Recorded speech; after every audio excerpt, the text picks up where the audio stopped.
figur yang pantas untuk kita tauladani. Apapun yang kita lakukan, aktivitas apapun yang kita laksanakan dalam kehidupan kita di dunia, hendaknya kita selalu berupaya untuk mengukur apa yang kita lakukan dengan apa yang telah disampaikan oleh Rasulullah Sallallahu Alaihi Wasallam. Kalau seandainya sejalan dengan sunnah-sunnah beliau, maka lanjutkan. Tapi kalau seandainya bertentangan atau berlawanan, maka hendaklah untuk ditinggalkan. Karena tiada guna sesuatu yang kita lakukan kalau seandainya ternyata bertentangan dengan keinginan Rasulullah Sallallahu Alaihi Wasallam. Mudah-mudahan di akhirat kelak kita semuanya bisa mendapatkan syafaat pertolongan dari Rasulullah Sallallahu Alaihi Wasallam atas izin Allah Subhanahu wa taala. Amin amin ya rabbal alamin. Ikhwati fillah, ma'asyaral hadirin wal hadirat, rahimani Allah wa iyyakum. Kembali pada malam hari ini kita akan melanjutkan kajian fikih kontemporer yang dalam hal ini adalah masalah-masalah kontemporer dalam bab zakat.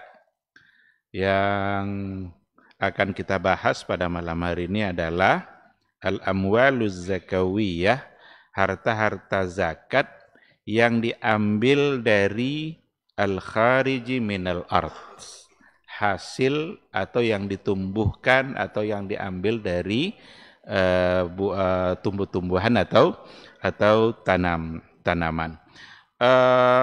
Dulu kita sudah singgung pada bagian awal dari pembahasan ini. Kita sudah menyampaikan hukum dan dalil. Hukum dan dalil. Cuma untuk dalil belum kita sempurnakan penjelasannya. Insya Allah kita mulai dari situ pada malam hari ini. Seperti yang sudah kita ketahui bersama bahwa zakatu al-hububi wath-thimar, zakat tanam-tanaman atau zakat buah-buahan, itu menjadi satu pembahasan yang disampaikan oleh para ulama dalam bab zakat.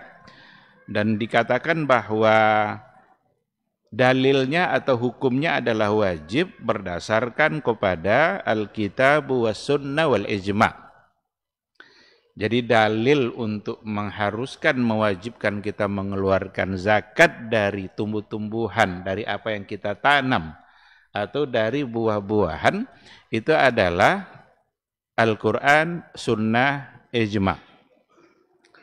Berarti sepakat para ulama untuk mengatakan bahwa hukumnya adalah wajib. Karena ada ayatnya, ada hadisnya, dan berdasarkan ayat dan hadis itu disepakati sebagai hukum wajib oleh para ulama, maka disebutlah dengan ijma'. Ayat tentu akan sangat banyak sekali, di antaranya adalah ya ayyuhallazina amanu anfiqu min thayyibati ma kasabtum wa mimma akhrajna lakum minal ardi. Hai orang-orang beriman, anfiqu min thayyibati ma kasabtum.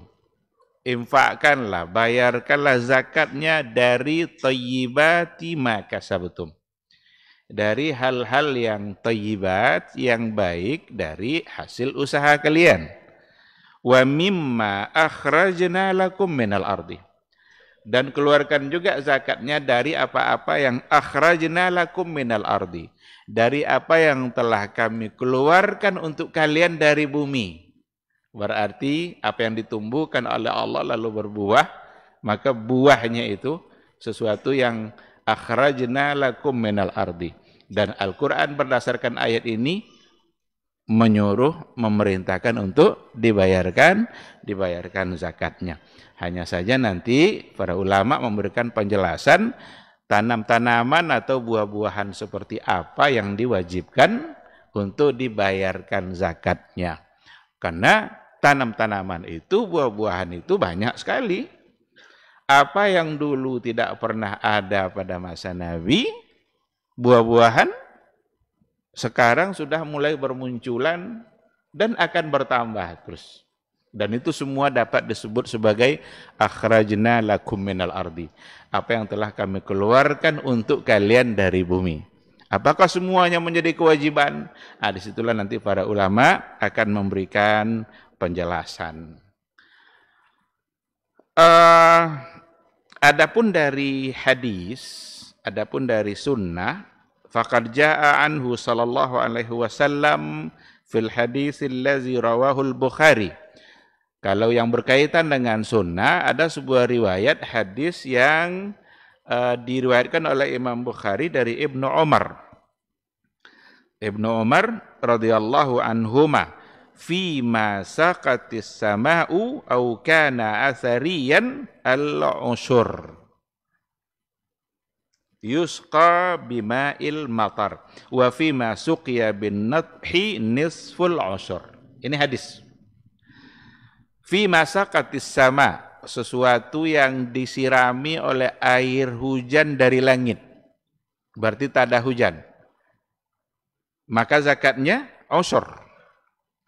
10%. 1/10. Arti asyrian itu adalah yusqa bima'il matar. Disirami dengan air hujan. Kalau disirami dengan air hujan berarti dia tidak memerlukan biaya. Karena tanamannya hanya menunggu hujan yang turun, dan hujan yang turun dari langit itu tidak berbiaya. Gratis diberikan oleh Allah Subhanahu wa taala, maka zakatnya adalah ushur 10%. Wa fi ma suqiya bin nadhi, sesuatu yang disirami tapi bukan dengan tanda hujan. Disirami sendiri, ambil airnya dan mungkin saja memerlukan biaya. Kalau tidak ada air yang dibeli. Kalau tidak bisa melakukan sendiri, orang melakukan, orangnya yang dibayar. Berarti memerlukan biaya. Yang seperti itu, zakatnya adalah nisful ushur. Setengah dari 10%. Berarti 5%. Lebih sedikit. Nampak oleh kita keadilan Allah dalam hukumnya pada bab ini nih. Jelas sekali. Kenapa kok yang tada hujan itu 10%? Ya tidak ada biaya.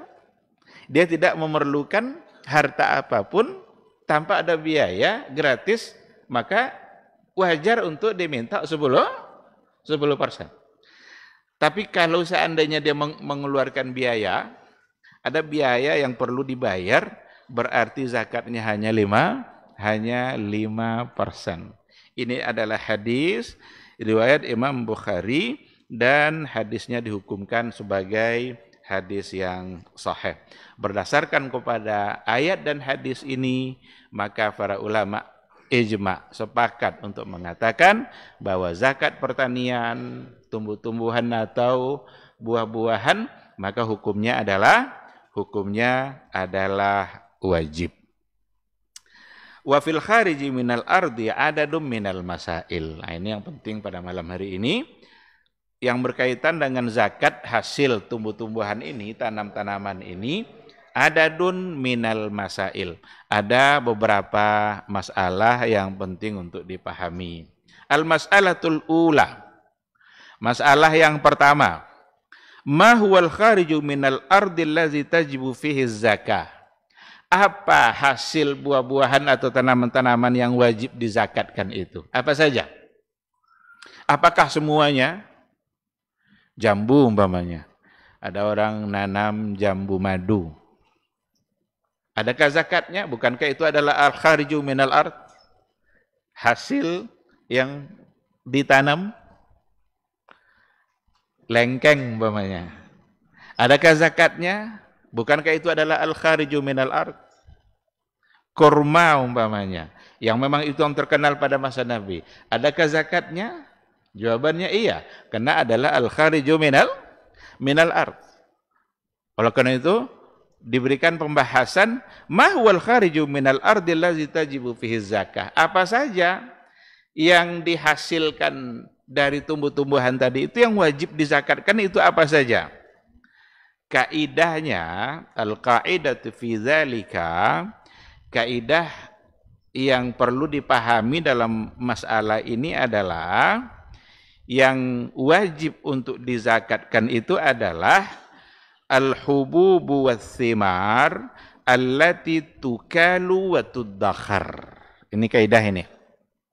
Al-hubub, biji-bijian, was-thimar, atau buah-buahan allati tukalu wa tuddakhar, yang diperjualbelikan dengan cara tukalu wa tuddakhar. Tukalu itu kil itu timbangan yang menggunakan ada satuan takarannya. Umpamanya kalau padi atau beras itu kan dulu dikenal istilah satu sa, ada istilah mud sa. Kalau kita apa itu? Gantang ya, gantang. Yang diperjualbelikan dengan satuan timbangan itu. Au tuddakhar. Selain daripada diperjualbelikan dengan cara satuan timbangan seperti tadi, wa tuddakhar, dan dia dapat bertahan lama. Dapat bertahan lama. Karena ada di antara hasil bumi juga, hasil tanam-tanaman juga, sehari 2 hari rusak. Tomat umpamanya, berapa hari bisa bertahan? Rusak dia. Berarti itu tidak masuk karena dia tidak tuddakhar. Jadi kaidahnya ini yang perlu dipahami dulu. Bahwa sesungguhnya yang wajib dizakatkan itu adalah al-hububu kulluha wath-thimar, biji-bijian secara keseluruhan itu menjadi kewajiban untuk dizakatkan, wath-thimar allati tukalu wa tuddakhar, dan hasil buah-buahan yang diperjualbelikan dengan cara satuan timbangan seperti tadi. Karena ada kita membeli buah-buahan di mana tidak pakai mud, tidak pakai liter, tidak pakai sa. Ada orang beli semangka 1 liter, beli rambutan 1 sa umpamanya kan, dia paling diikat berapa seikat, kan gitu. Berarti dia di luar ketentuan tadi. Kalau di luar ketentuan berarti tidak masuk dalam kewajiban zakat. Dia dalam bentuk makanan itu jelas. Dan dia bisa bertahan lama. Bertahan lama dengan sendirinya. Kurma itu kalau diletakkan saja di tempat yang biasa itu dia akan bertahan lama dalam waktu yang memang lama gitu. Tapi ada di antara hasil dari tumbuhan-tumbuhan dan buah-buahan di mana dia tidak bertahan lama. Nah, oleh karena itu, ketika kita sudah tahu kaidah ini, kaidah itulah nanti yang akan jadi pegangan untuk menentukan yang manakah yang tanam-tanaman yang wajib dizakatkan, yang mana pulakah buah-buahan yang wajib untuk dizakatkan. Padi umpamanya, dia jelas itu bahan makanan, bahkan makanan pokok, dan dia bisa bertahan lama, dan dia diperjualbelikan dengan cara tukalu, dengan cara satuan timbangan yang tadi itu, literkah istilahnya atau dengan 1 mud kah? Kita pun dalam bayar zakat fitrah kan masih menggunakan istilah mud kan, walaupun pada akhirnya nanti kita sesuaikan dengan ukuran yang ada. Umpamanya sa'an min tamrin umpamanya kata Rasul, 1 sa' dari kurma. Nabi menggunakan bahasa sa', 1 sa'. Sehingga untuk kita hari ini disesuaikan dengan ukuran timbangan yang ada, sebagaimana yang dikatakan oleh atau yang disesuaikan ukurannya oleh para ulama. Nah, oleh karena itu, dengan adanya kaidah ini, maka masuklah ke dalamnya beberapa hal. Yang pertama, al-hububu kulluha, yang berbentuk biji-bijian seperti al-hintah wasyair. Gandum kalau di Arab kan itu yang lebih dikenal. Kalau di kita mungkin padi, beras. Ada orang tua kita yang cocok tanam, bersawah di ladang, dan dia memiliki ukuran sawah yang luas, sekian hektar umpamanya. Berarti itu sesuatu yang memang masuk dalam kategori wajib zakat karena dia adalah bagian dari hubub. Ad-dahnu wal ful. Ini juga menjadi sesuatu yang wajib untuk dizakatkan. Biji gandum atau kacang-kacangan. Sesuatu yang karena dia adalah hubub. Dia adalah bagian dari biji-bijian. Yang kedua, as-simarul lati tukalu wa tudakhar. Buah-buahan yang memang diperjualbelikan dengan cara satuan timbangan seperti yang kita katakan tadi, wa tudakhar, dan dia dapat bertahan lama. Seperti at-tamru, seperti kurma. Nah, ini jelas. Az-zabib. Zabib itu kismis. Wal bunduk. Bunduk itu kacang, kalau sekarang orang sebut itu hazelnut, apa namanya itu. Pokoknya kacang dan harganya cukup mahal. Itu menjadi bagian dari sesuatu yang wajib untuk dizakatkan. Karena dia adalah as-simar allati tukalu wa tudakhar. Sesuatu yang dimakan dan dia diperjualbelikan dengan menggunakan satuan timbangan. Nah, ini dengan kaidah yang di atas, maka seandainya kita punya usaha sebagai seorang yang berkebun dan menanam sesuatu yang masuk dalam kategori tadi, atau sebagai seorang petani yang memang dia menanam sesuatu yang masuk dalam kategori yang tadi, berarti menjadi satu kewajiban untuk dizakatkan. Beras, gandum, kurma, kismis, kacang-kacangan dan lain sebagainya, berarti menjadi sesuatu yang wajib untuk dizakatkan. Apa dalilnya oleh para ulama? Dalilnya adalah hadis yang tadi itu. Selain itu ada hadis yang lain, laisa fi maduna khamsati ausuk sadaqah. Laisa fi maduna khamsati ausuk sadaqah. Tidak ada kewajiban zakat pada hasil tanaman yang kurang dari 5 wasak. 5 wasak itu kalau dibawa kepada ukuran kita saat ini itu kira-kira 653 kilo atau kira-kira berapa? Ukuran kilo pada zaman kita.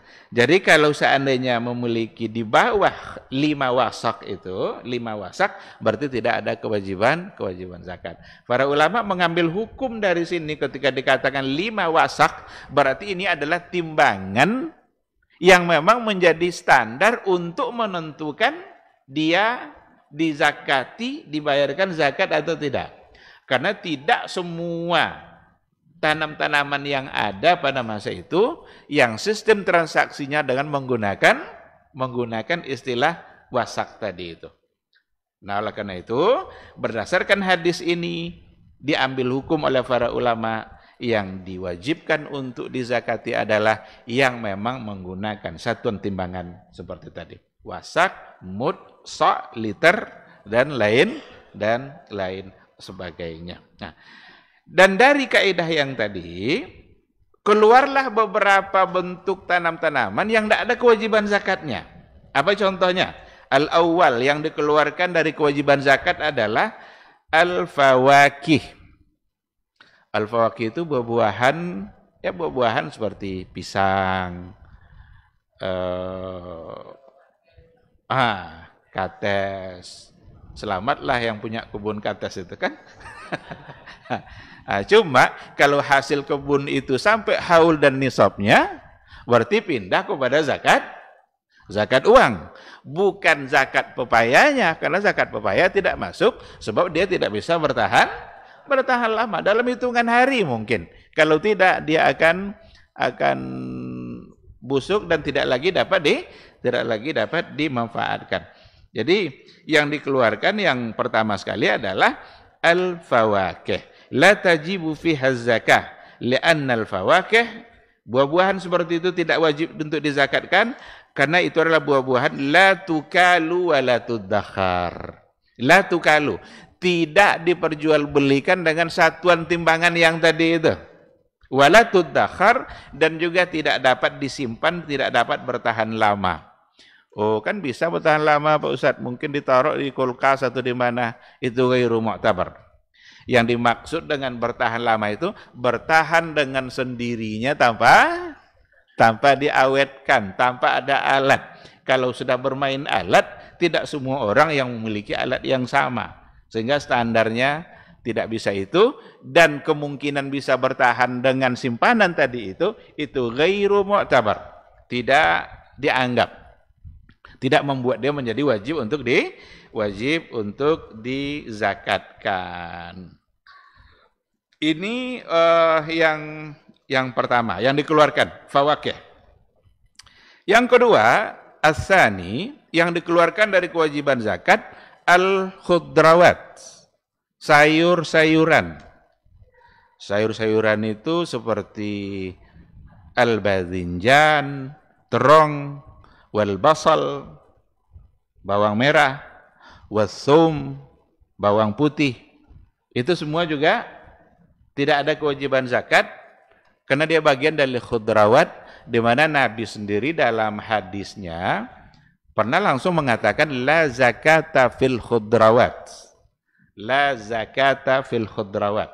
Tidak ada kewajiban zakat pada sayur-sayuran. Karena sayur-sayuran sama seperti tadi, simarun la tukalu wa la tuddakhar. Dia tidak diperjualbelikan dengan satuan timbangan tadi, dan juga wala tuddakhar, bukan sesuatu yang dapat bertahan lama. As-salis, yang ketiga, al-buquliyat.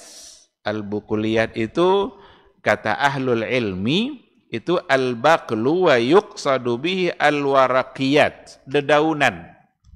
Sayur bayam, kangkung, di Arab ada namanya jarjir. Ada daun jarjir, itu lalap oleh orang-orang Arab makan nasi, cendawa makan apa tuh, daun-daun yang lain tuh, apa nomor? Macam-macam. Itu adalah al-buquliyat atau al-waraqiyat. Wan na'na'. Na'na itu teh Arab. Ada bilang teh na'na, itu teh Arab. Ada daun tehnya yang dimasukkan ke dalam gelas.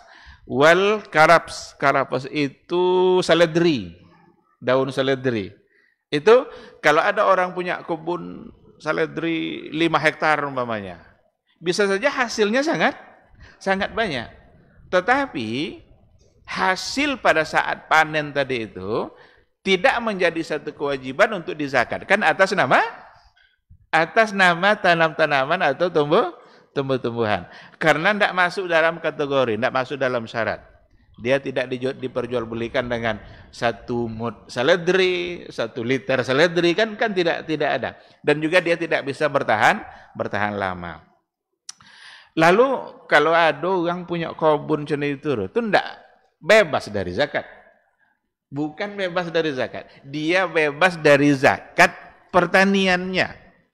Karena kalau zakat pertanian itu wa atu haqqahu yauma hasadi. Berikan hak fakir miskin itu pada hari panennya. Kalau memang zakat pertanian, maka dari ketentuan itu mereka bebas. Namun seandainya hasilnya sangat banyak, sampai 100 juta, berarti sampai nisab.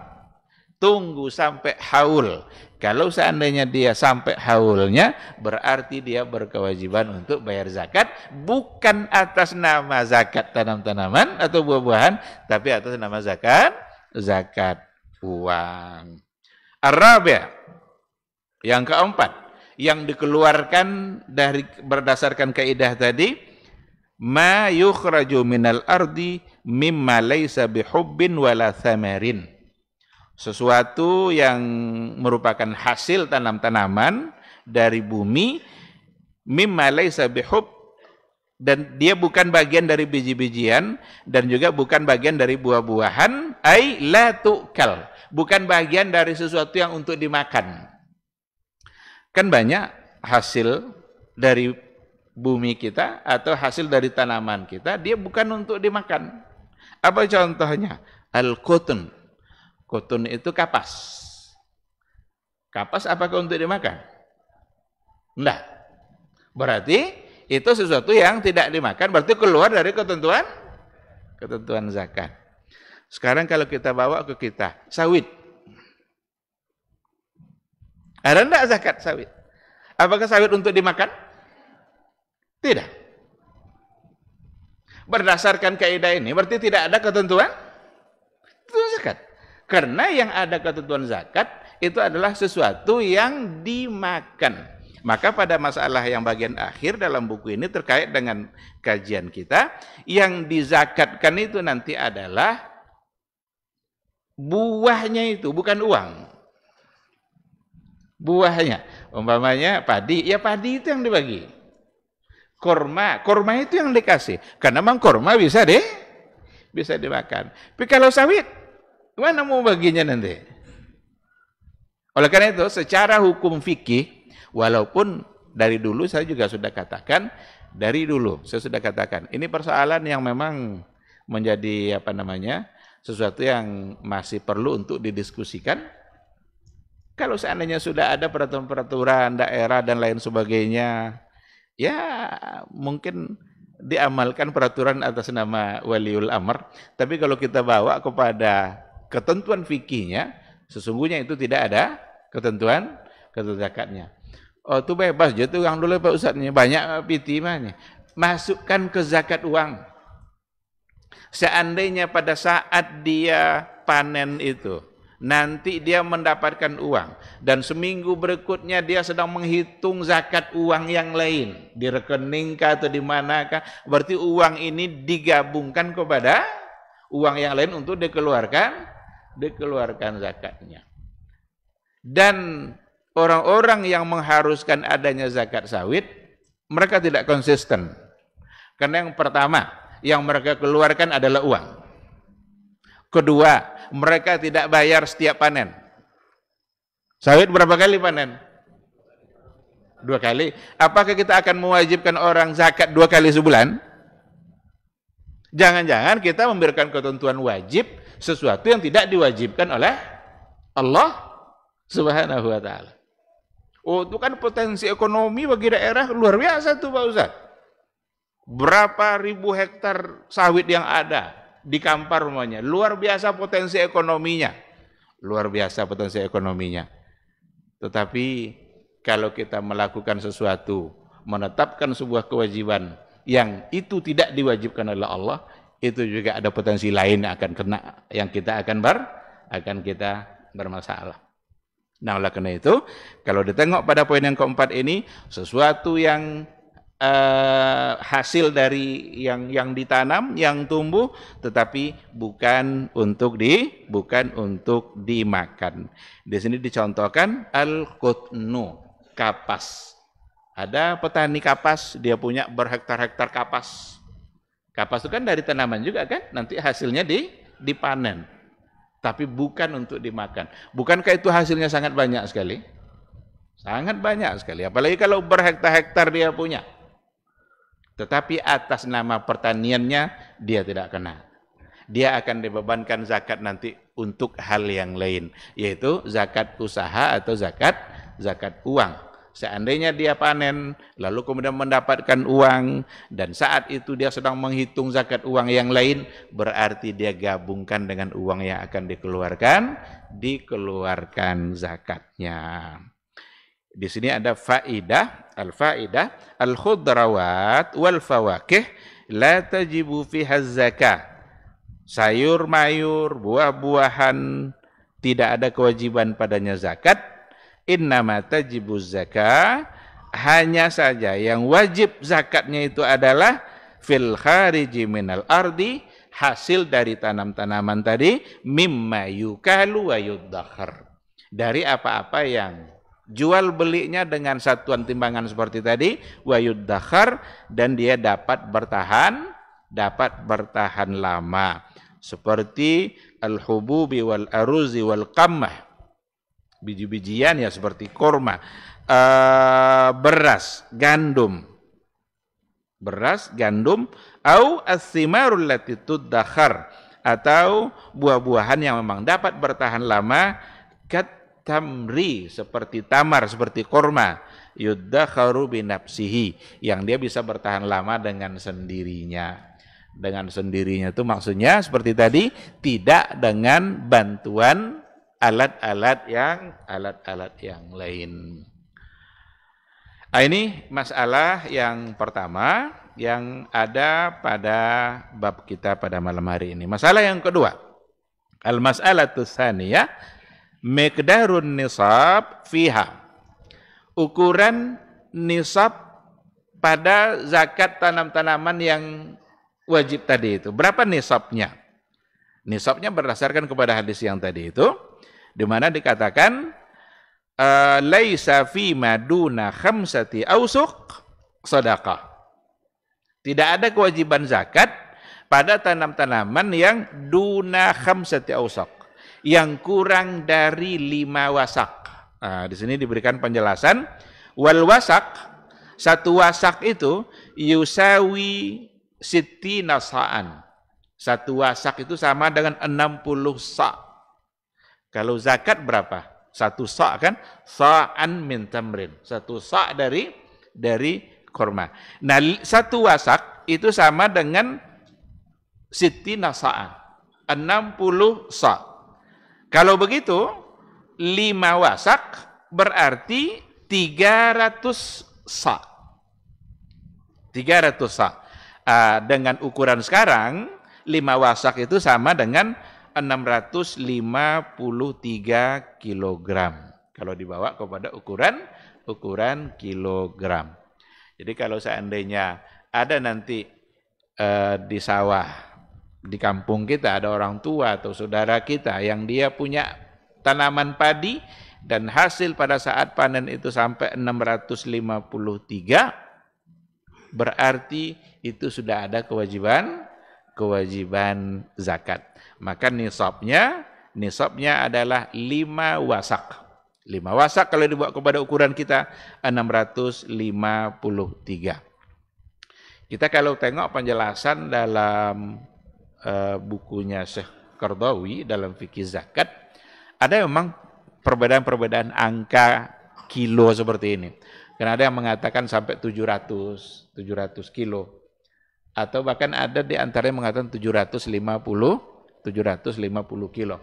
Kalau di sini diberikan ukuran oleh yang penulis buku ini, 5 wasak itu 653. Untuk kehati-hatian sebenarnya lebih baik kita mengambil yang lebih selamat. Karena kalau kita ambil 700 berarti kan kurang dari lebih dari 653. Kalau kita dapat 653, kita tidak akan keluarkan karena kita ambil angka 700. Oleh karena itu lebih baik kita mengambil angka yang lebih menyelamatkan kita. Karena yang dikeluarkan pun tidak banyak, paling banyak 10%. Kalau berbiaya itu 5%. 10% kan berarti cuma 65 kilo.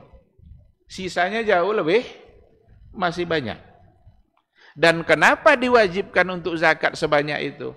Karena dipastikan sisanya cukup bagi keluarga. Kita kira-kira berapa menghabiskan beras itu dalam setengah tahun? Kalau padi kan ada 2 kali panen dalam setahun. Berarti setengah tahun berapa kilo kira-kira satu keluarga menghabiskan? Anggap keluarga terbanyak, umpamanya 10 orang di dalamnya. Setengah tahun, berapa kilo kira-kira?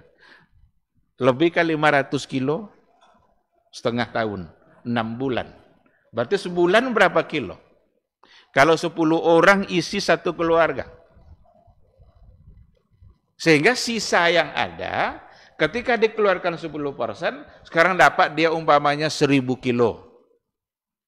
1000 kilo kalau dikeluarkan 10%, 100 kilo. Tinggal 900. Cukupkah 900 kilo itu untuk setengah tahun? Sangat cukup. Oleh karena itulah zakat itu dikeluarkan ketika memang kita sudah punya kelebihan. Yas'alunaka madza yunfikun qulil afwa. Mereka bertanya, apa yang dikeluarkan pada zakat itu ya Rasulullah? Qulil afwa, yang berlebih. Yang memang kita punya kelebihan. Maka wajar ketika Allah beri kita banyak dan cukup bagi kita, maka sisanya perlu untuk dibagi kepada orang lain. Jadi persoalan nisab adalah 5 wasak yang kalau dibawa kepada ukuran kita hari ini adalah 653 dan kewajiban zakatnya ada pada saat panen. Wa atu haqqahu yauma hasadi. Wa atu haqqahu yauma hasadi. Berikanlah haknya pada hari dipanen. Pertanian tidak menunggu haul. Yang menunggu haul selain pertanian, 2 yang tidak perlu haul. Pertama pertanian, yang kedua rikas. Kalau rikas tidak perlu ada haul. Baik, ikhwati fillah, karena waktu Isya sudah masuk, kita jawab dulu suara azan. Insya Allah nanti kita sambung setelahnya.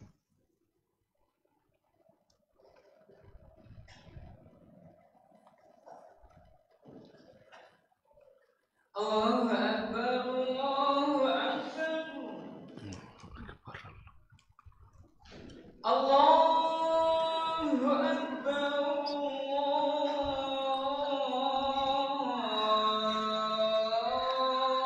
Allahu Akbar. Allahu Akbar. Asyhadu an la ilaha illallah.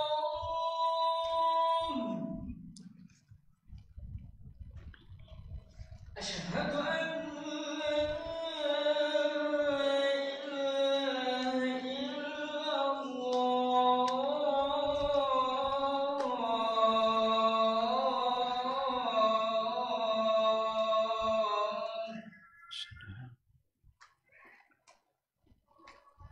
أشهد أن محمدا رسول الله.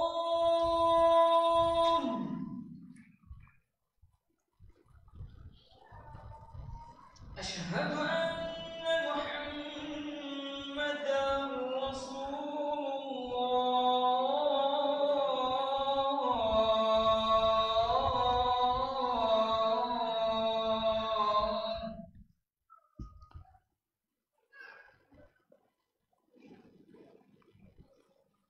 حي على الصلاة.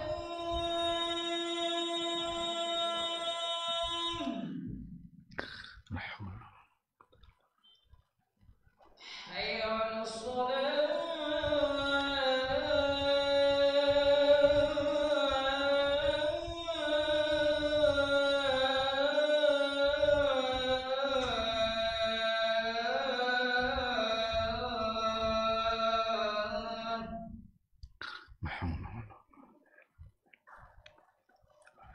حي على الفلاح.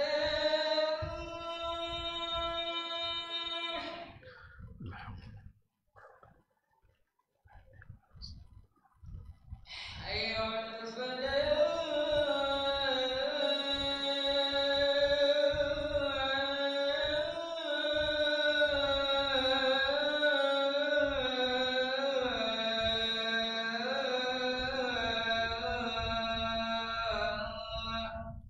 La hawla wala quwwata illa billah.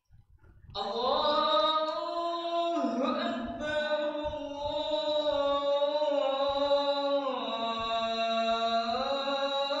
الله أكبر. Allahu Akbar. لا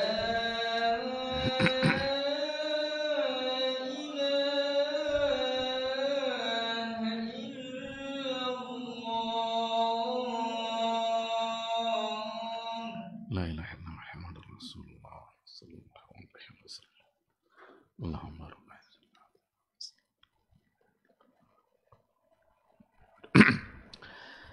Bismillahirrahmanirrahim. Alhamdulillah wassalatu wassalamu ala Rasulillah wa ala alihi wa sahbihi wa mawala. Ikhwati fillah, ma'asyiral hadirin wal hadirat rahimani Allah wa iyyakum. Tadi kita sudah bahas miqdar an-nisab, berapa ketentuan nisab. Jadi 5 wasak 653. Berapa yang harus dikeluarkan? Ada 2 kemungkinan seperti yang dijelaskan sebelumnya. Kalau seandainya yusqa bima'unah, jika dia disiram atau dia dirawat dan dengan memerlukan memerlukan biaya. Pokoknya kalau seandainya ada biaya yang kita keluarkan berarti pindah kepada 5%. Tapi kalau seandainya memang tanpa itu, cukup dengan air hujan saja, berarti adalah 10%. Ini sebenarnya persoalan biaya ini tidak bicara hanya hujan saja. Bagaimana dengan pupuk? Bukankah itu biaya? Berarti dia mengeluarkan banyak biaya dalam merawatnya sampai menghasilkan. Berarti itu bagian dari maunah. Sehingga membuat dia harus mengeluarkannya hanya 5%. Ada juga masalah di dalamnya. Bagaimana kalau seandainya dia berkongsi syarikat bersama-sama. Ada 2 orang yang berkebun. Panenlah hasil kebunnya itu dapat 1000 kilo. Kalau seandainya dibagi 2, berarti 500. Tidak kena zakat. Karena zakat adalah 600. Apakah dibayar dulu baru dibagi atau dibagi dulu baru dibayar?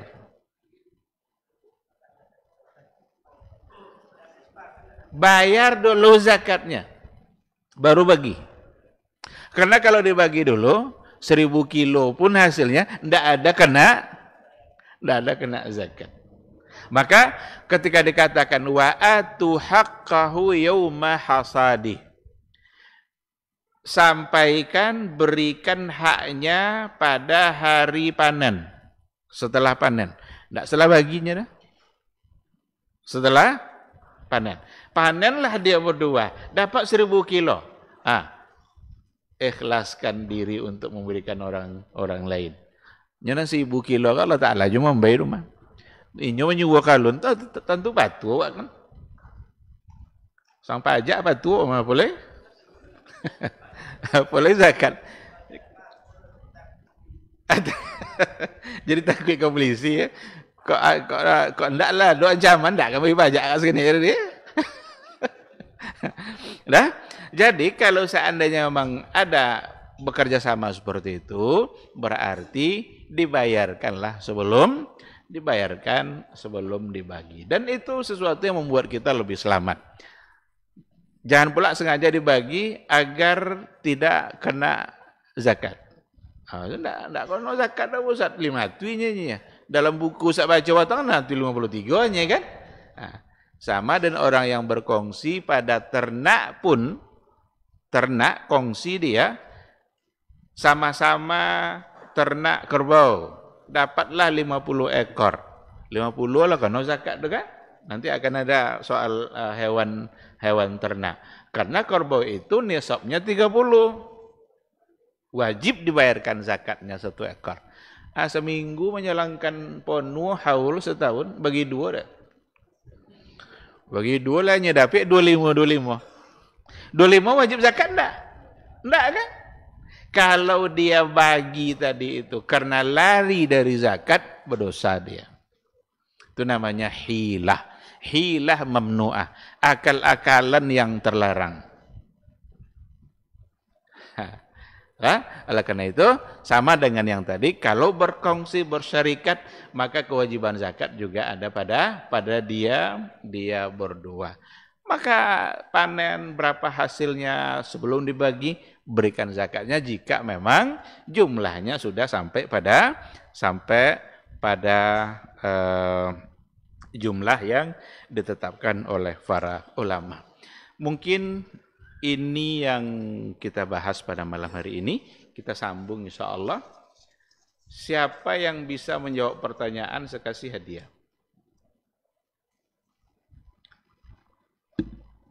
Pertanyaannya adalah, sebutkan satu saja ayat atau hadis yang menjadi dalil untuk kewajiban zakat pertanian tadi. Yang diulang-ulang tadi itu.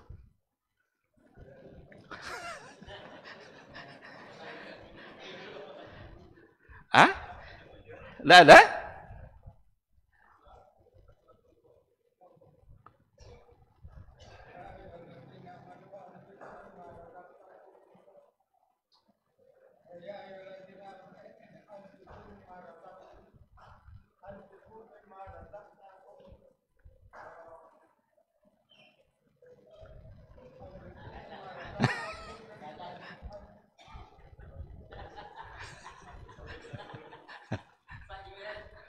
Ada yang hafal?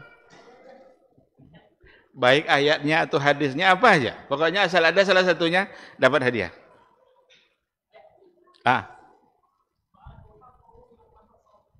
Wa atu haqqahu yauma hasadi. Kalau tadi ya ayyuhallazina amanu anfiqu min thayyibati ma kasabtum wa mimma akhrajna lakum minal ardi. Jadi ada hadiah. Ini alhamdulillah 2 hari yang lalu terbit buku saya. Ini judulnya berinteraksi dengan hadis antara realita dan idealita. Menyingkap penyimpangan kelompok liberal, Syiah, Sufi, dan Ahlul Kalam. Jadi ada 2 isu besar yang dibahas dalam buku ini. Pertama bicara tentang bagaimana metode ideal dalam memahami hadis. Dari dulu sampai sekarang. Bahkan para ulama membawa zaman sekarang ini memahami hadis dengan mengaitkannya dengan sains dan teknologi. Hadis hubungannya sama sains. Ada contoh-contohnya. Bersin, kenapa kita harus ucapkan alhamdulillah? Padahal bersin. Kalau alhamdulillah berarti ada baiknya. Apa baiknya? Ada dibahas oleh para ulama. Isu kedua yang ada di buku ini menyingkap penyimpangan berbagai aliran dalam memahami hadis. Orang liberal, Syiah, Sufi, berbagai ahlul kalam, mereka punya kesalahan-kesalahan di dalam memahami hadis-hadis Nabi, sehingga kesalahan itu melahirkan hukum-hukum yang salah juga, baik dalam persoalan ibadah maupun dalam persoalan akidah. Orang Sufi umpamanya, keyakinan mereka mereka yakin bisa ketemu langsung dengan Nabi tidak dalam mimpi. Dan kita katanya bisa menentukan hadis itu sahih atau tidak sahih melalui pertemuan tadi itu. Jadi kalau mau tahu, nanya dia sama Nabi langsung, nih hadis ini sahih atau enggak? Kalau kata Nabi iya, berarti iya. Kalau enggak, berarti enggak. Ini salah satu dari penyimpangan yang ada pada orang-orang Sufi. Sebahagiannya tentu saja, tidak semuanya. Dan juga pada orang-orang Syiah yang paling parah penyimpangannya.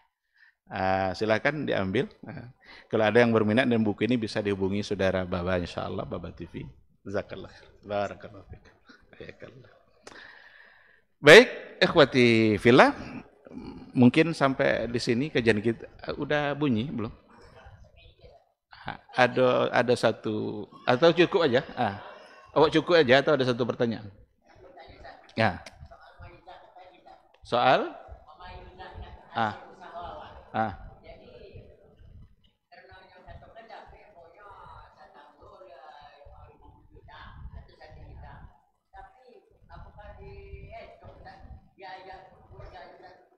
Biaya untuk